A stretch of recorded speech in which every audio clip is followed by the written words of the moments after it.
big national event, a referendum, a football match, whatever it is, will lead to raised tensions and will lead to bad things being said. So I'm not for one moment saying that no one said or did anything wrong. But what I am saying is that organisations that were part of the Remain campaign and who still today don't accept the result actually exaggerated these figures wildly. I'm pleased to say that since the end of last year, these figures are now levelling off.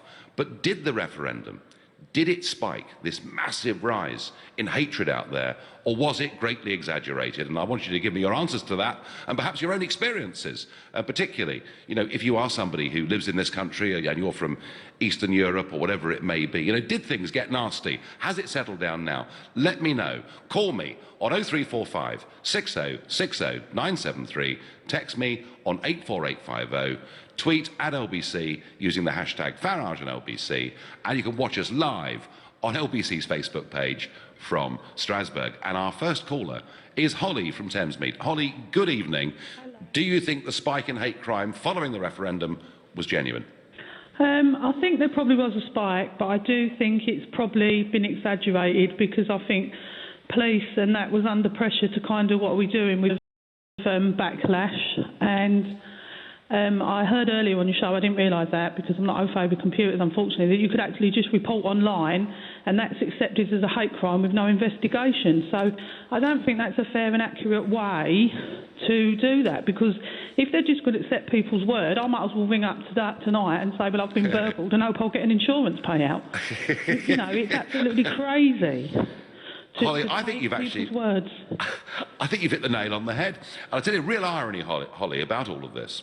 The Home Secretary, Amber Rudd, who has been somebody who has said that we have, in many ways, the best hate crime law in the whole of the world. And yet she, in her conference speech to the Tory party conference, talked about tightening the rules where UK firms would have to register if they employed somebody from overseas. And she herself, one of the high priestesses of this piece of legislation, she herself was reported for a hate crime, and it was logged and recorded by the West Midlands Police as a hate incident. And I don't think anybody, whether they like Amber Rudd or don't, would think she's ever capable of issuing anything or saying anything that even came near to hatred. So, Holly, I think you're right, you know. I mean, have you yourself seen, before the referendum, since the referendum, I mean, are we nastier to each other today than we were 10 years ago?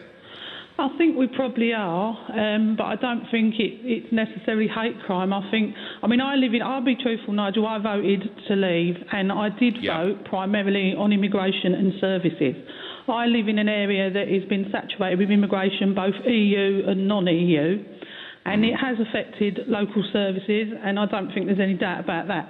But I don't blame the people who came here, and I mean, look, there is morons out there that certainly did commit hate crimes, and that's abhorrent. But I think because somebody goes out and it might be an offence against somebody who's Polish, do we really know, until you investigate properly, whether that was a hate crime or because they're just a moron who was going to go and pick a fight with someone, for instance?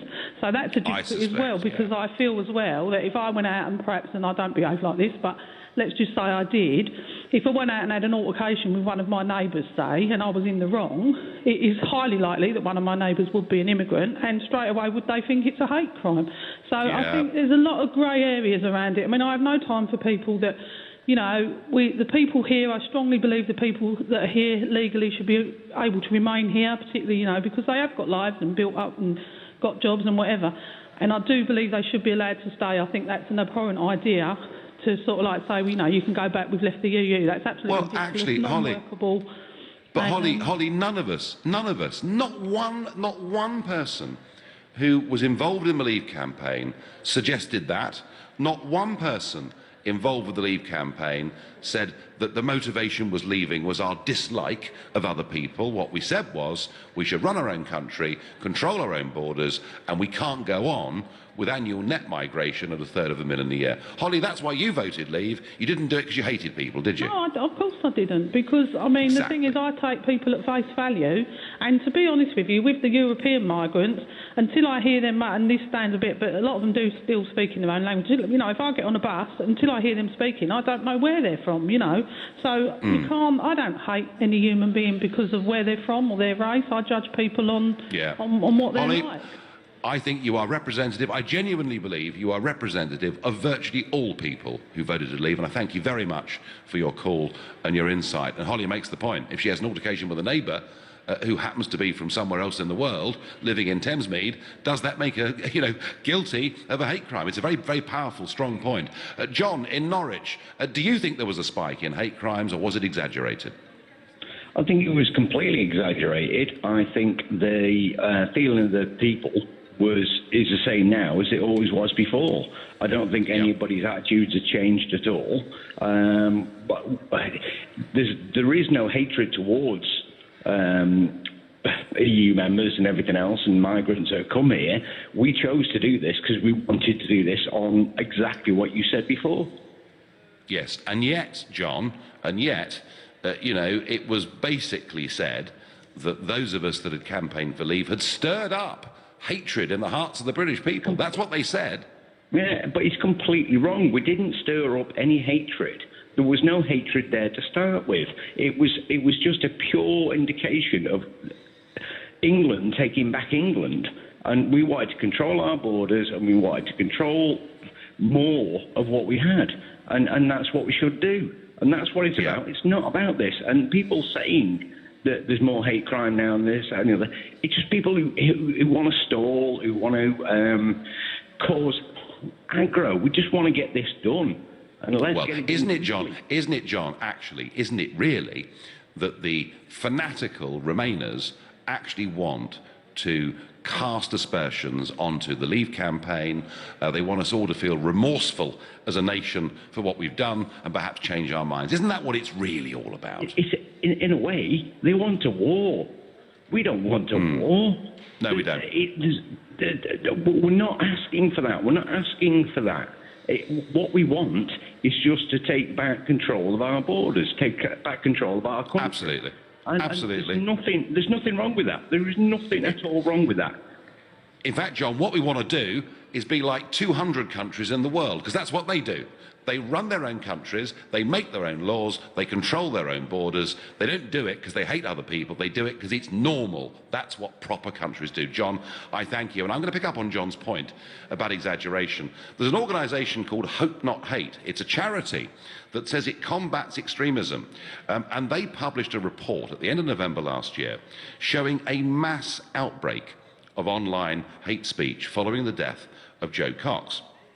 They said that in a month after her murder, at least 25,000 people had sent out 50,000 tweets celebrating her death or praising her murderer, Thomas Mair. Well, I know when Hope Not Hate put this out, people were genuinely shocked, genuinely worried. You know, was there some huge rise of extreme National Socialism going on in our country? And yet, The Economist magazine decided that The Guardian publishing this wasn't good enough, and they did a proper investigation into it. And their conclusion was that her death was celebrated by, at most, 1,500 people. Now, I'd put to you, that's 1,500 very sick people. But there's a hell of a difference, isn't there, between 1,500 and 25,000. And the claim that 50,000 tweets celebrating Cox's death or praising her killer, that all was in the first line of the press release that they sent out. So there's no doubt that Hope Not Hate, an organisation who were fanatically for Remain, and who, I have to say, whenever I meet them, appear to be very filled with hatred themselves. But please, if you're from Hope Not Hate, ring in and tell me it's all about love and peace. But actually, many people did grossly over-egg the pudding, and I think of that there can be very little doubt. But I wonder what Sir Phil in Peterborough makes of this. In Peterborough, Sir Phil, was there a big rise in people saying horrible, beastly things? I think there was, Nigel, yes. I hope you're well, by the way. Thank you, I'm all right, yes, and you? Yes, yeah, good, thank you. So we actually had, we've got a very large EU population that have come in. Yes. And at Peterborough was we were 70% to leave Europe. Yep. But the European Union? The European Union, yeah. And the amount of abuse that I've heard myself, I own a pharmacy, and so, we meet a lot of people. And a lot of people are, from the EU, from the continent, and they have been telling me that there has been quite a significant rise in the way, that they've been talked to badly just throughout their everyday kind of life. And it's a little bit upsetting, to be honest. Yeah, but Sir Phil, I remember going into Peterborough, campaigning by the cathedral back in 2009, and already those tensions were there. Already bad things were being said between the Polish community and the English community. So this wasn't just because of the referendum, surely? Well, the problem with the referendum is it kind of legitimized that belief, rightly or wrongly.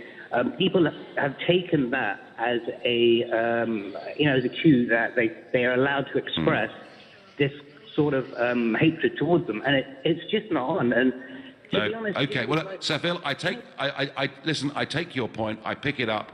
You saw it in Peterborough. The referendum did make it worse. Let's hope it's short term. But right now, you're listening to the Nigel Farage Show, exclusively on LBC and live from Strasbourg, and it's 7:15. Nick Ferrari at breakfast on LBC. Tens of thousands of new mothers are seeking help at A&E units or GP surgeries because they can't reach a midwife to seek advice. So says the NCT parenting charity they conducted the research. Lucy's in Burnham-on-Crouch. I had a stillborn daughter full term 2 years ago. Being my first stillborn daughter, you don't really know what's supposed to happen. But basically, once I left the hospital and left my daughter there, I never ever heard from the hospital again. Nick Ferrari at breakfast every weekday morning from 7, only on LBC. With Hampton by Hilton, making you welcome at over 40 hotels in Europe. I'm Tom. I'm in year 11. I was always getting told off for talking, so I thought about the debating team. Now I'm thinking about university. I put the debating team flyer on his desk. Was sick of telling him to pipe down. I wanted to put his voice to better use. Now he's thinking about university.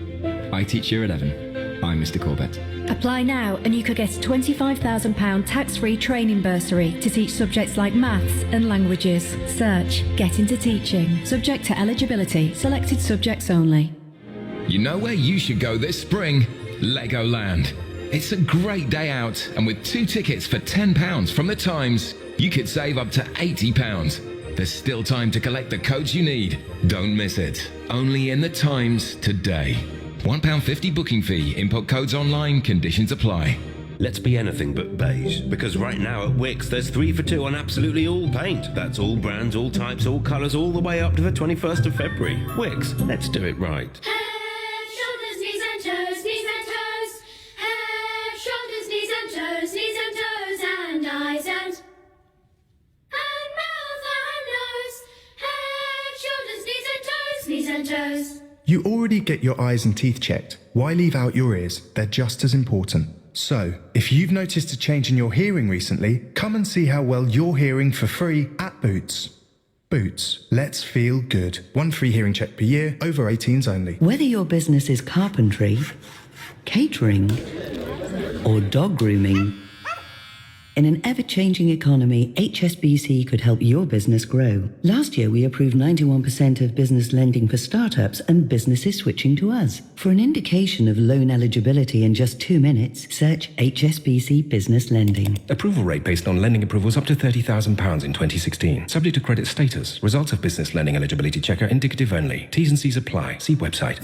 La La Land is the feel-good film of the year and is now the biggest winner at this year's BAFTAs with an incredible 5 awards, including Best Film, Best Director, and Leading Actress Emma Stone. It's very, very exciting. It's sheer perfection. La La Land. Don't miss it on the big screen in cinemas now. At Red or White Tonight, we make recommendations based on what you like. It's great wine without the faff. Order now at redorwhitetonight.com. Always drink responsibly. Let's not go home yet, Wilbur. There's a new film out with penguins in. Ah! Change of plans. You can control your heating from your phone wherever you are with Hive Active Heating. It's just £9 a month exclusive to British Gas customers, and you won't pay anything up front. You'll never need to heat an empty home or come back to a cold one again. Shh, Robert, the film's starting. Control your heating from your phone for just £9 a month. Search British Gas Hive. Conditions, exclusions and cancellation charges apply. This is LBC, live from Strasbourg, the Nigel Farage Show. Call 0345 6060 973. Text 84850. Tweet at LBC using the hashtag Farage on LBC. Well, before the break, Sir Phil, our pharmacist from Peterborough, said that he had seen a rise in unpleasant things being said in Peterborough, a city in which tensions had already been high for many, many years, particularly between a very large Polish group of people and the local resident population. But the question is not were things said in the heat of the moment. The question is, has it been exaggerated that there's been some huge spike in hate crime? And your texts and tweets coming in, of course not. The referendum didn't change people's opinions. Those opinions would have remained whether it was an in or out. Same levels occurring. It was probably just reported more as it was hyped up at the time, and that's from Bertie. Nigel, I have no doubt there has been a huge increase in the reported number of hate incidents. I also have no doubt that 99% have been reported by Remainers, and that's come in anonymously. Mr. Farage, we have had hate crime before we voted leave. Of course we have. So they are bound to blame Brexit. I think Brexit will get blamed for everything as time goes on. And that's Kathy in Southampton. Natasha says on Facebook, hate crime is what the left media wants it to be called. Everyone has the right to express their likes and dislikes without being tagged racist. And Phil Martin says, the ones who commit the most hate crimes are the ones who claim to be the most tolerant. Well, Phil Martin, let me tell you my experience of what this country has been like since that vote on June the 23rd. On the 24th at lunchtime, I went to, about midday it was, and what was there to do at midday? We just won a referendum, but to go to the Marquis of Granby in Westminster, and I had to be hustled out of there very, very quickly. So threatening, aggressive were people who'd been on the Remain side. I thought perhaps that was just a sort of short-term thing. Actually, what I saw was a most extraordinary level of intolerance, aggression, abuse, threats, and that's just walking down the street, let alone the death threats and goodness knows what else that have happened online. And I'm not alone. There are Tory MPs, there are Labour MPs, and please, if you are an MP that was on the Leave side and you've seen this, then please do call in and share this. Actually, all these organisations who say they're about love and everything else seem to have a total hatred of those with a different opinion, so much so they don't think we're even entitled to have the view. I mean, goodness me, they've even called us racists for daring to discuss controlling immigration. So I have to say that, I do take what Sir Phil, our pharmacist from Peterborough, says. I'm certain that in the few days that followed that referendum, things were said that shouldn't have been. But my point, folks, is things were said on both sides that shouldn't have been. Of that I'm certain. I know. I've been on the sharp end of it myself. And I think the idea that because we voted Brexit, that somehow the Leave campaigners had whipped up this feeling in the country, I did not hear a single person that was advocating Leave on radio, on telly, in a newspaper, online, saying the reason we must do this is because we hate all of these people coming in from the rest of the European Union. I think the whole thing has been grossly exaggerated. That's my view. I wonder what Anthony in Enfield thinks. What's your view, Anthony? Hi, Nigel. Good evening. Hi. Nigel, you just spoke about your experiences in regards to being on the bad end of death threats and that sort of thing. And some people may say that perhaps you put yourself in that position, which I don't agree, because no one should experience such behaviour. But some people may argue that you put yourself in that position due to you being such a controversial character. But I'd like you to think about one thing for a moment. Yeah? Yep. Some people have never put themselves in that position. It may just be because they look different from the indigenous, and therefore they may court behaviour that you have just mentioned in terms of yourself, which I deem as unacceptable. But I also think you're a hypocrite, Nigel. And you do lead people. Yeah, you're very smart in terms of leading questions, and you steer people in terms of how you see the world, which I think you're a very, very dangerous individual. But I will say to you, pot and kettle comes to mind. Yeah, and you talk about over-egging the cake, and you talk about exaggeration or being grossly exaggerated. Yep. That makes no difference. The fact that there has been an increase, which I'm sure that you wouldn't disagree with that. Yeah, we can always argue the numbers, but there has been an increase. Yeah, and that increase can be pinpointed from that time of Brexit. Now, you did something very irresponsible in terms of the lead-up to the vote. In terms of the referendum, which was to show a poster, which I think someone in your position, which can, you've got airtime on the TV and on the radio and LBC and so forth, yeah, which was very irresponsible to show that poster that you did. And I don't know if you're man enough to admit that perhaps that was not the right thing to have done at the time, and that would feed into people's fears. So what we're seeing at the moment is we're seeing this polarisation that you're either extreme left or you're either extreme right. But it's leaders and people like yourself that people will look to for guidance. So when they see the world is falling apart, when they see that perhaps their economy, local economy, the country's economy, perhaps isn't where they want it to be, then that's a very, very, very dangerous situation that we're in, as we saw when Hitler came to power, and he wasn't popular at first, as you know, and we know what happened in the German economy, and what he then was in terms of his... I don't think, Anthony, come on, hang on a sec. I've listened very carefully to all the points you've made. When you start talking about Hitler, then I think you're over-egging the pudding in quite a big way. You say that I'm controversial. Well, I'm not sure I'm that controversial. All I've ever said is we should govern our own country, make our own laws, control our own borders, and re-engage with countries around the world like the Commonwealth. Fascinatingly, Anthony, virtually everything I've been saying for 20 years is now being said, let's hope it gets done, but is being said by the Prime Minister. So maybe she now is a controversial figure that will attract hate for saying the same things that I said. As far as that poster was concerned, Anthony, I launched that poster because it was about Angela Merkel. It was about Merkel's madness, which, by the way, she's U-turned on this week, of saying to people, anyone can come.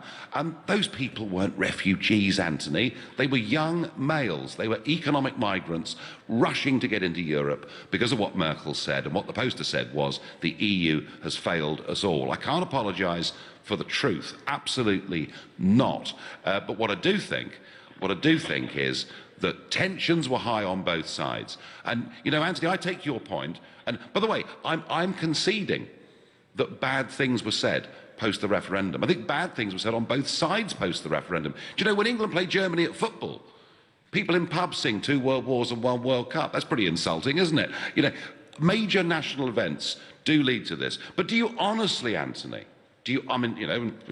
tell me, do you really think that people like me or Boris Johnson stirred up hatred in our Leave campaign? Hello, Anthony. Oh, sorry, you still there? Sorry, I'm asking you. Did we stir up? Sorry. Anthony, I'm going to have to give up, mate. Sorry, we've given it our best shot there. I'm going to go to Tim in Chesterfield. Tim, did the Leave campaign stir up hatred in people? Did that lead to a rise in a huge spike in hate crime immediately afterwards? Yes. Okay, go on, tell me why. Because you exist. All right.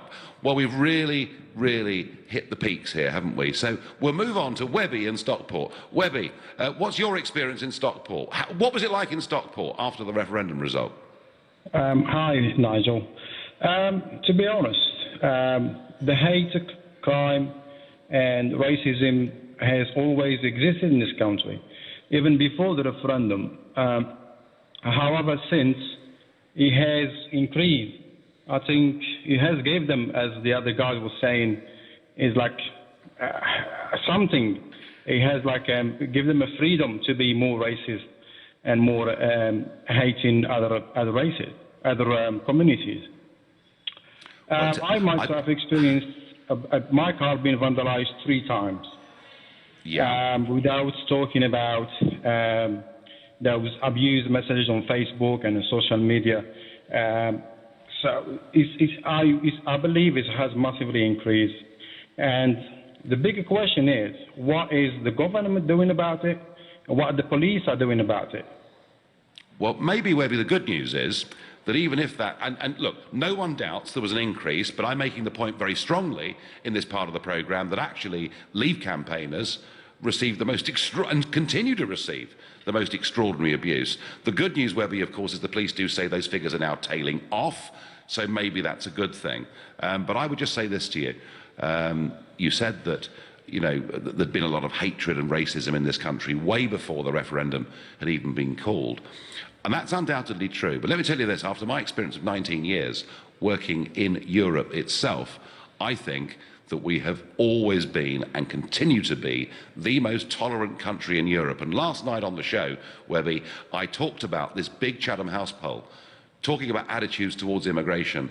And there were fewer people in Britain that wanted to ban people coming from Muslim countries than any of the other European countries. No country is perfect, Webby. I'm sorry that your car has been vandalised and you've had a bad time, but I do not think there has been a massive spike in hate crimes because of that referendum. You're listening to the Nigel Farage Show, exclusively on LBC, live from Strasbourg. It's 7:30 and time for the news with Rupert Bartier. President Trump has told the Israeli Prime Minister to hold off on building new settlements on the West Bank. He's been meeting Benjamin Netanyahu at the White House and is urging both Israel and the Palestinians to show flexibility if there's to be a meaningful peace deal. Leading figures in the Church of England have voted to reject a controversial report on same-sex marriage. It called for a fresh tone towards gay people, but not a change in the Church's opposition to same-sex marriage. And thousands of Tata Steel workers have agreed to changes in their pensions to safeguard jobs and guarantee investment in Britain, but the agreement means their pensions will be less generous. LBC weather. A mix of cloud, wind and rain into the evening, a low of 5 Celsius. Showers and sunny spells tomorrow, a high of 13 degrees. LBC Travel. Good evening, I'm Andy Lake. Well, still very slow on parts of the M25 this evening. First of all, it's slow coming both ways between 11 for Chertsey and 15 for the M4. Anti-clockwise also heavy between 9 for Leatherhead and 6 for Godstone. That's not been helped by an accident earlier on. The A2 is queuing heading out of London from just after the Blackwall Tunnel to the Eltham Tunnel after an accident and a breakdown on the opposite side. In Croydon, Wellesley Road still suffering long delays northbound between the Croydon Underpass and Bedford Park heading into the roadworks there. The North Circular has delays eastbound between the High Road and East Finchley and the Clockhouse interchange in Palmer's Green. That's not been helped by roadworks in Bounds Green. Also queues on the North Circular westbound between the Cricket Bullet interchange in Walthamstow and the 4th Street Tunnel in Edmonton after an accident there. In Worcestershire, the M5 is queuing northbound between junction 4A for the M42 and 3 for Birmingham. There was a collision earlier. A lane still closed as the barrier repairs continue. Coming the other way, also still slow. For more real-time traffic updates, go to lbc.co.uk. This is LBC. Head, shoulders, knees and toes, knees and toes. Head, shoulders, knees and toes, knees and toes, and eyes and mouth and nose. Head, shoulders, knees and toes, knees and toes. You already get your eyes and teeth checked. Why leave out your ears? They're just as important. So, if you've noticed a change in your hearing recently, come and see how well you're hearing for free at Boots. Boots, let's feel good. 1 free hearing check per year, over 18s only. What if someone else did all the donkey work to find out if you had PPI for free? Well, that's exactly what we do here at the Claims Guys. Just text EASY to 60777 and we'll do the digging to discover if you ever had PPI added to one of your accounts. After that, you can pursue the claim yourself or ask us to do it for you. It's your choice. But if you don't text EASY to 60777, you'll never know. The Claims Guys, the PPI people. The Claims Guys. You're the backbone of our business. Strong, reliable, plus you look great. And you're really well built. Oh, cheers, Steve. Not you, Terry. The Renault Traffic with 4 years 0% APR, servicing, roadside assistance, up to 4 years warranty and 3 Watt Van Awards. Make it part of your team. Visit a Renault Pro Plus specialist dealer to find out more. Business users and participating dealers only. Minimum deposit of 20%. Renault Finance hire purchase. Register by 31st of March. Subject to status. T's and C's apply. See renault.co.uk/offers. On the 25th of October 2016, the government announced Heathrow as its preferred scheme for new airport capacity in the southeast. A national consultation is now underway to discuss what happens next. Go online to find out more. More about what expansion at Heathrow Airport may mean for the United Kingdom as a whole. And more about what it could mean for your own region. And quite simply, to have your say.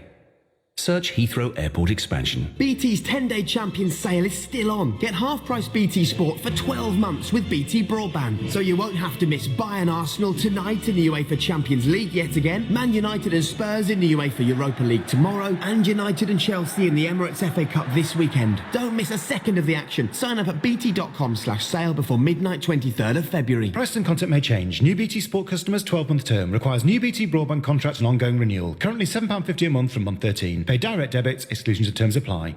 This is LBC, live from Strasbourg, the Nigel Farage Show. Call 0345 6060 973. Text 84850. Tweet at LBC using the hashtag Farage on LBC.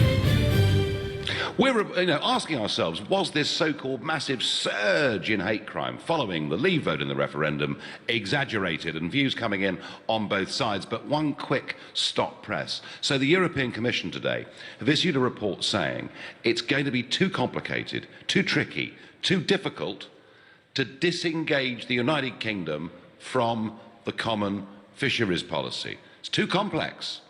And isn't it interesting that in the government's own white paper, and when Theresa May issued that a couple of weeks back, remember I commented, I said there's something missing here. It's called fishing. In the government's own white paper, they said this.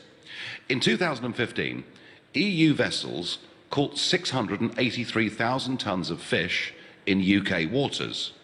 UK vessels caught 111,000 tonnes of fish in UK waters, with no added comment at all. And the truth comes out today, it's going to be too difficult. And George Eustace, our fisheries minister, says, oh, now we've got Brexit, we can negotiate a better deal with our EU partners. We don't want a better deal with our EU partners. We want to be like Norway, Iceland and normal countries. We want our territorial fishing waters back, Mrs May. And if you don't deliver that, we have not got the Brexit people thought they were voting for. And one other little story out today, European related, is the European Commission today have given the United Kingdom our final warning over air pollution. Now, this has been rumbling on since 2010, and to be fair, it's not just the UK they're threatening, but we're facing the possibility of a £300 million fine because the air quality in our cities isn't good enough. Funny, isn't it? We get a southeasterly wind and all the pollution from Germany comes to British cities and we're told it's our fault. I suggest we leave quickly and we don't pay a £300 million fine. Back to our question. No one doubts, surely no one doubts, that bad things were said on both sides, both during and since that dramatic referendum on June the 23rd last year. But has there been a dramatic spike in hate crime, or have there just been more crimes reported or incidents reported? And I wonder what Leon in South Norwood makes of this. Leon, good evening. Hi, Nigel, how you doing? I'm all right. What do you think about this? Well, you know, I'll be honest with you. I don't think personally there's been a spike in hate crimes. And the reason why I say this is this. Hate crimes have always been around, okay? And I'll draw a parallel. If you look at the way the media reports the rise of the far right, they talk about, they connect it to Islamic extremism, okay? And I can tell you, as a black person, growing up in the UK, parents are Jamaicans, of immigrants, countless situations where we've witnessed situations with the far right during the time I've been raised. But the media chooses to report certain things, to justify certain things. And what they're doing now is justifying, for the Remainers, the situation with hate crimes. Do you understand me? Are you with me? Yeah, I am with you. I mean, tell me, Leon, how big is the far right in South Norwood? Well, it's not big in South Norwood, but they've always been there. The presence has been there for the last 20, 30, 40, not in South Norwood, but in many parts of the country. Okay, and you can ask any non-white person in certain parts of London, Bermondsey, certain parts of Bethnal Green, there are certain parts of Birmingham, Pipe Hayes. My uncle was stabbed in the early 90s just for being black, being in the wrong place. There are certain places you cannot go as a person of colour after a certain time of day. And this situation has always been there, but they talk about it now the last 4 or 5 years. So what's new to many people is not new to other people. Do you understand me? For some people, I do. I mean, the referendum itself, I mean, was not there was no issue of black versus white in the referendum, Leon. I mean, I didn't see it. Did you see it in South Norwood? Absolutely not. But the point I was just trying to draw a parallel. What I'm saying is that hate crimes have always been around. Yeah, of course, of course. Yeah, no, of course. But Leon, I would say to you that when I compare that to the rest of Europe, I think we are the most tolerant, easygoing country in the whole of Europe, personally. I've just moved back from Sweden. I've spent the last 15 years in Sweden, 3 years between Spain and Norway. I've just moved back. I've been back in England 4 weeks after being abroad for 18 years. So I've got some great experience of how it is in Europe. England is absolutely one of the most tolerant countries. And this is one of the reasons I actually moved back, because the thing I love about this country, and I must say, we are probably the only country in the EU or a great part of Europe that does not have a far-right government in the parliamentary system, and that is something that I'm proud of with the UK. Leon, fantastic. You've made that point, and you've got experience of living over Europe. You've made that point beautifully. Thank you. Yes, no country is perfect, but goodness me, we're a damn sight better, I think, than the rest of Europe. I'm going to ask Aftab in Dagenham, did you see a genuine spike in hate speech following that referendum result, Aftab? Hi, Nigel. Yes, I did. I'm astonished that you can even be so dismissive of what is fact, of evidence. I'm not dismissive, Aftab. I'm not dismissive. I'm acknowledging that after a major national event, all sorts of things get said. I'm questioning whether it was this dramatic spike that some people to. Yeah, go on. Yes. Well, the question then is, if given that nothing else changed, and the only thing that was changed was the Brexit vote, what else can you attribute it to other than the fact that it was Brexit and the campaign that was led, and how it emboldened certain people to actually be more vocal with their racism? I mean, I myself personally experienced it. To be so dismissive of that, I don't know how you can say it wasn't attributed to Brexit. It was something else. I don't know. No, please, I'm not being dismissive at all. You know, I've listened to the calls tonight, and I've got my own mailbag as an MEP, and there's no doubt bad things were said. I'm acknowledging that. I suspect, actually, though, what did happen was a lot more hate incidents were reported, and given they can be reported by third parties and not the actual victim themselves, I think perhaps we exaggerated it a bit. That's all I'm saying. I'll pick you up on that. Just because the very fact that you're using the word hate incident, what is being reported is a hate crime. There is a difference. Do you know the difference? Do you know? Yeah, I've got all the definitions here in front of me, and most reports are logged as incidents, but not logged as crimes.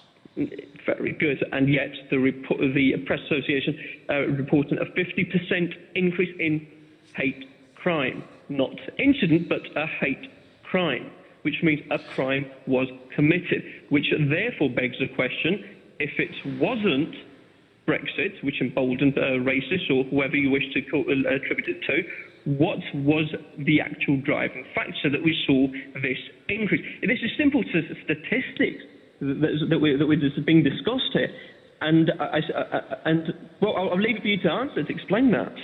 Well, I think that how we categorise crime, the first caller on tonight said if she has an altercation, a physical altercation with her neighbour, the fact that they come from another part of the world, that could be logged as an altercation, but equally it could be logged as a hate incident / crime. So there are lots of ways of defining this. I'm sorry if you took abuse after the referendum, but I honestly, I mean, let me ask you this: has it now settled down? Has it settled down? Yeah. Well, in terms of my personal experience, I haven't looked at the stats. Yes, it has. I had a couple of incidents. Thankfully, I haven't experienced it now. But, what we generally see is this tends to happen. We saw it after Brexit, and it emboldens it. The previous time this happened is, would you like to know when the previous time I was involved in a racist incident? Prior to Brexit? When UKIP were out campaigning, general election 2015. That's the last time. And sadly, that is what happened. As I've explained to many people before, that what it does is embolden certain racists who feel, rightly or wrongly, that this is what UKIP stands for. Well, do you know what? Do you know what, Aftab? Do you know what, Aftab? If it wasn't for UKIP campaigning in Dagenham, it'd be the BNP campaigning in Dagenham, and it's very different. And just one point, that until the police release the information that says each crime is related to Brexit, it's unfair to relate the two, because we just don't know. But Aftab, you put your points emotionally and powerfully and well.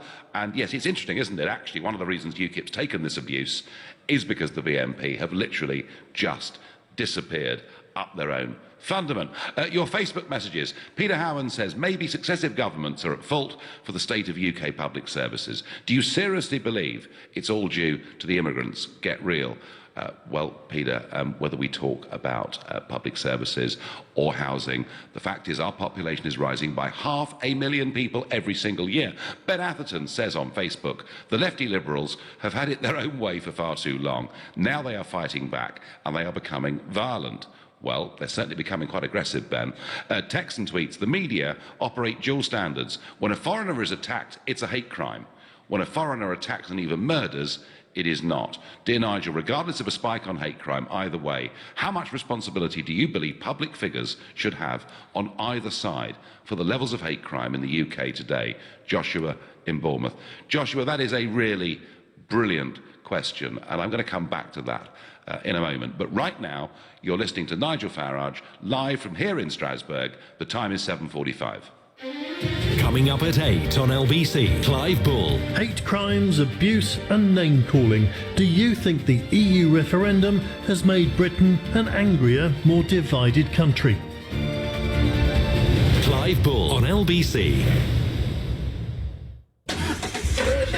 Switch to electric this February because sometimes it's the quiet things that make the biggest noise. The 100% electric Nissan Leaf, now with an extra £500 deposit contribution at 0% APR representative during our Electric February event. Plus 1 year's free insurance, 2 years free servicing, and of course, no petrol or diesel costs. Now that's something to keep quiet about. The Nissan Electric February event ends 28th of February. Nissan, innovation that excites. Nissan Finance, 0% APR representative. Participating dealers only. Excludes Visiograde. Subject to status, over 25s only. T's and C's at nissan.co.uk/electric February. Right, I need to pick up the kids from school. Let me. Are you sure? No problem. I might as well pick up dinner as well. Wow, that would And go be... and get the dry cleaning. And I could drop those bags off at your mum's. But you never visit my mum. Oh, come on. I see her loads. She was at the wedding. Whatever reasons you find to come back, you'll earn Tesco Club Card points when you fill up at Esso. Many happy returns. Participating sites only. Terms and minimum spend apply. See esso.co.uk for details. What if someone else did all the donkey work to find out if you had PPI for free? Well, that's exactly what we do here at the Claims Guys. Just text EASY to 60777 and we'll do the digging to discover if you ever had PPI added to one of your accounts. After that, you can pursue the claim yourself or ask us to do it for you. It's your choice. But if you don't text EASY to 60777, you'll never know. The Claims Guys, the PPI people. The Claims Guys. Head, shoulders, knees and toes, knees and toes. Head, shoulders, knees and toes, knees and toes, and eyes and mouth and nose. Head, shoulders, knees and toes, knees and toes. You already get your eyes and teeth checked. Why leave out your ears? They're just as important. So, if you've noticed a change in your hearing recently, come and see how well you're hearing for free at Boots. Boots, let's feel good. 1 free hearing check per year, over 18s only. Who's Off helps you to easily manage your staff leave, holiday and sickness, no matter what your company size. Start your free trial today at who'soff.com. Did you know premium bonds have been around for 60 years? I recently won £100 in the monthly prize draw. I was off to the bank to deposit my prize warrant when my granddad came over. You know you can do all that online nowadays, he chuckled. And he was right. I now manage my premium bonds online. And I've chosen to have my winnings paid straight into my bank account. It's so much faster. You can too by visiting nsandi.com. Premium bonds, making people smile for 60 years. The Nigel Farage Show, live from Strasbourg, only on LBC. A Press Association report today shows that there was a significant, a 50% increase in reported hate crime and incidents in this country following the referendum. The question is it just more reporting, and has the whole thing been somewhat exaggerated? Now, before the break, Joshua asked that question.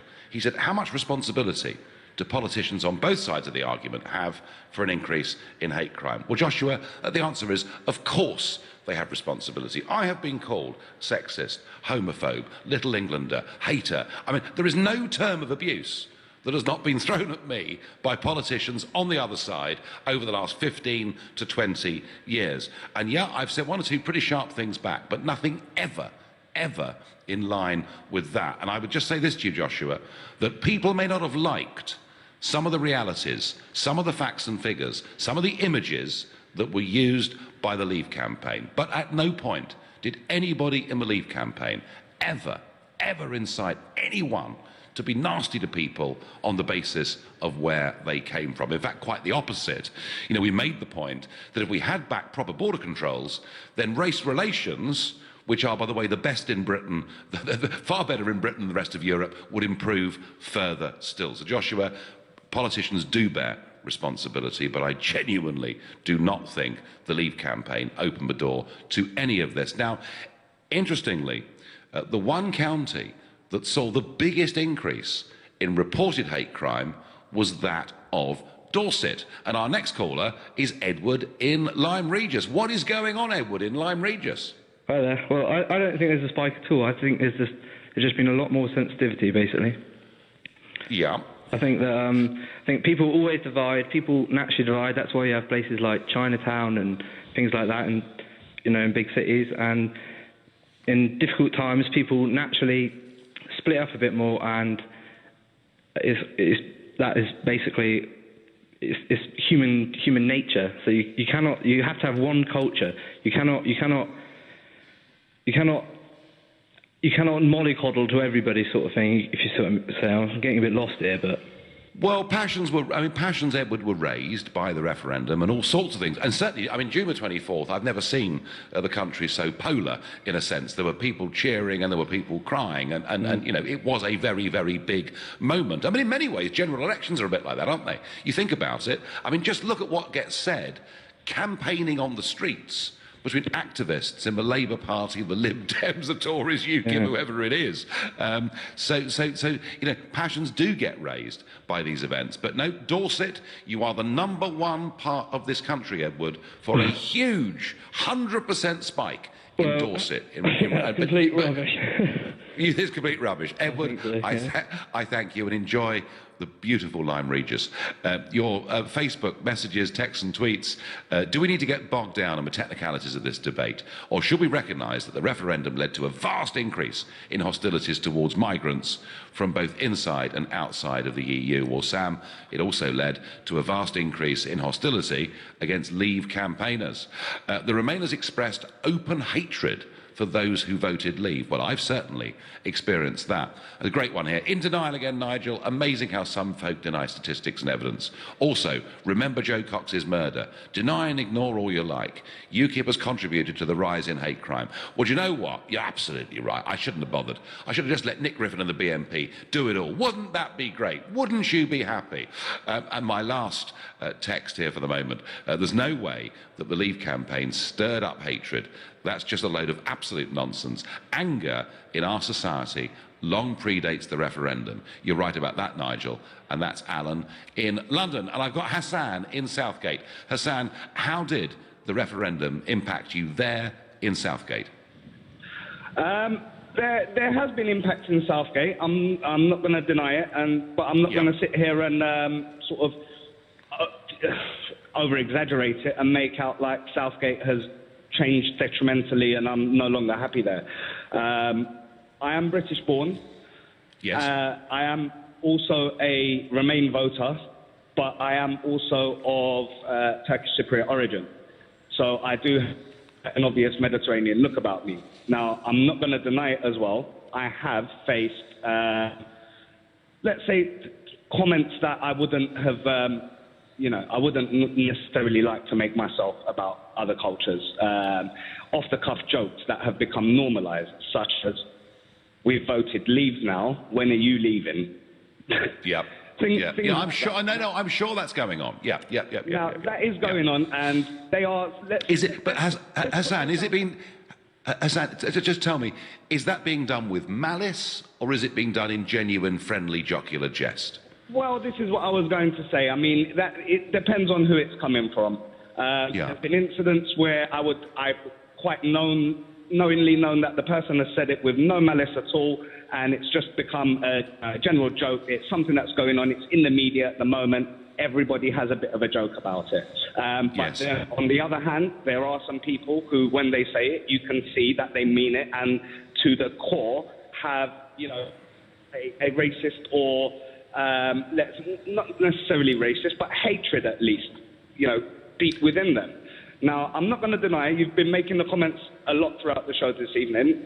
This hatred and this rhetoric is something that has pre-existed Brexit. It's, you know, that it's stupid to deny that. But what I would say is that Brexit has opened the doors and made it more acceptable and given voice and emboldened people with those views. And I'll explain why. In this country, I believe that we have a culture for blame. Now, I'm going to make some quite historical but poignant points. If we look at, for example, our performance in football, let's go back to Euro 96. We had an abysmal performance, we lost the tournament, and then what did the entire country blame our performance on was the colour of the kit. It was a grey colour, and it was said that because the kit was grey and so dull and boring, it was demoralising and took away the, you know... I think, Hassan, with respect, I think we're deviating off the point a bit here, mate. I mean, interesting though it is, but just let me ask you one last quick point, because lots of other people want to get on the line.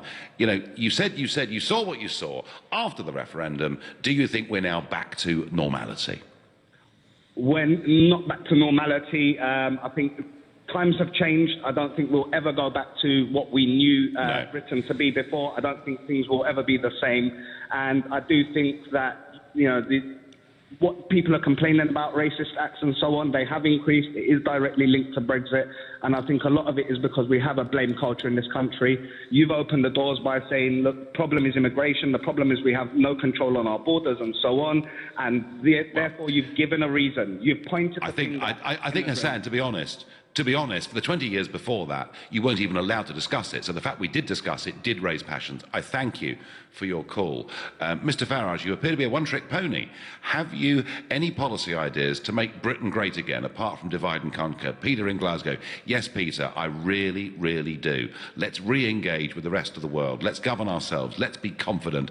And let's have a skills-based immigration policy like Australia. That's a start, Peter. Hi, Nigel. I believe that in a prosperous society, there is no hate crime. Hate crime is a sign that some people are not doing well. George. Nigel, hate crime has always been here. I remember the National Front marching and the BNP in Dagenham. Stephen, the London cabbie. Well, Stephen, I made the point that UKIP now is strong in places like Dagenham, and it is a non-racist, non-sectarian party with lots and lots of people from ethnic minorities and all religions and all orientations active within the party. And I'm going to go, my last caller of the evening is Will in Leamington Spa. Will, what did you see in Leamington Spa?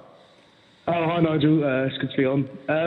Well, basically what I wanted to say was the fact that I think most of this is actually caused by left-wing sort of media and parties, because what they do is something like UKIP's position, which was a completely logical position, is made out to be some sort of balmy racist thing.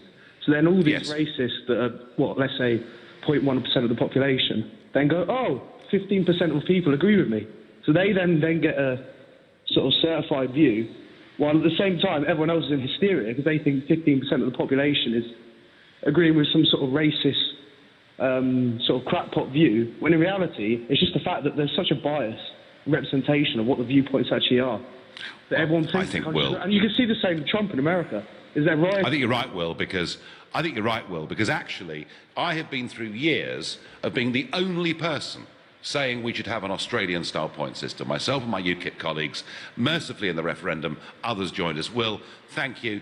You're my last caller of this evening. We've got through a shed load tonight of texts and Facebook messages and everything else. And my final thought on this is, no one in the Leave campaign wanted to stir up hatred in this country in any way at all.